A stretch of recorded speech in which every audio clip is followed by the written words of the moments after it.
This is The Conscious Investor presented by Nuveen. I'm here with Bill Emick, professor at Columbia University and co-author of Social Value Investing. So tell me, why did you decide to write this book?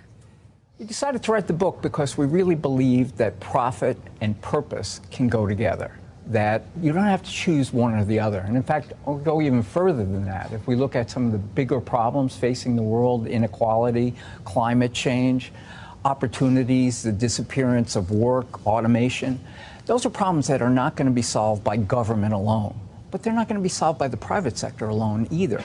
So we've been researching this area for 10 years, trying to find a way that you can be efficient and do good at the same time. And I think if people have a chance to take a look at the book, they'll see we found examples from all over the world, and we think there's much more to come. So it's not one or the other, it's both. And do you have one favorite example of how this has really worked in the past?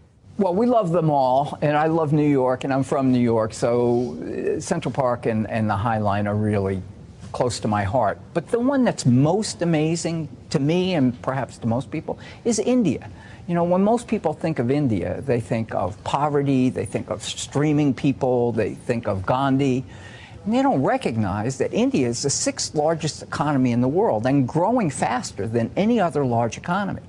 And in India, you see in the book, they've created a biometric ID system, which has not only made all their citizens, no matter where they are, eligible for government benefits, but has become a bank card, bringing banking like Citibank to people in the most rural sectors of India. Through e-medicine with a private for-profit, Apollo Medicine, you can be diagnosed for brain problems by one of the best doctors in the world in Mumbai, in your small village in northern India. To me, it's almost like science fiction. It really is. But it's happening right now. There are over 1.2 billion people registered in the system using it.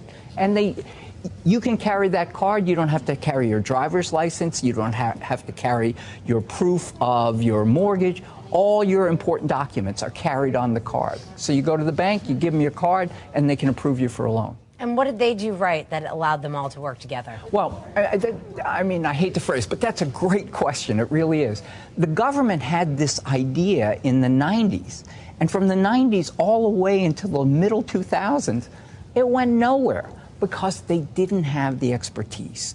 And when Modi, the current prime minister, came in, he reached out to their Silicon Valley, to one of the strongest tech sectors in the world, and asked one of their leaders, would you come into the government, $1 a year, and help us put this system together? And that's exactly what happened. So the backbone of the system is the private sector, which serves now India, not just American Express.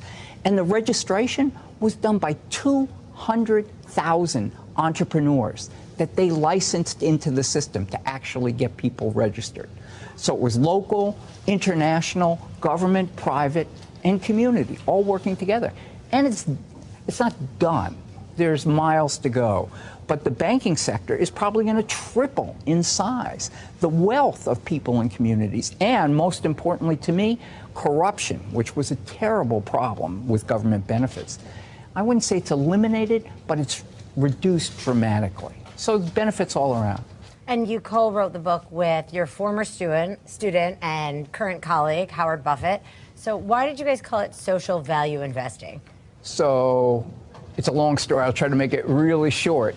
But Howard's grandfather is Warren Buffett, Berkshire Hathaway, value investing. Value investing was actually, the theory behind it comes from Columbia Business School, from Professors Graham and Todd, who wrote 2 books in the 1920s and 30s that influenced Warren, who was a student at Columbia Business School, and put the principles to work in Berkshire Hathaway. And as Howard and I are both committed to making the world a better place, as we thought about how do you do that, the first place we stopped was Berkshire Hathaway, because they've been so enormously successful in taking an idea of let's take a long-term approach. And we looked at their principles, we looked at Dodd and Graham, and then we looked at our own experience. And we put together what we think is both a management and measurement strategy that can achieve not just profit, but also purpose, positive impact. So it's not, again, it's not the choice. Let's have impact investing or let's have for-profit investing. Let's have both.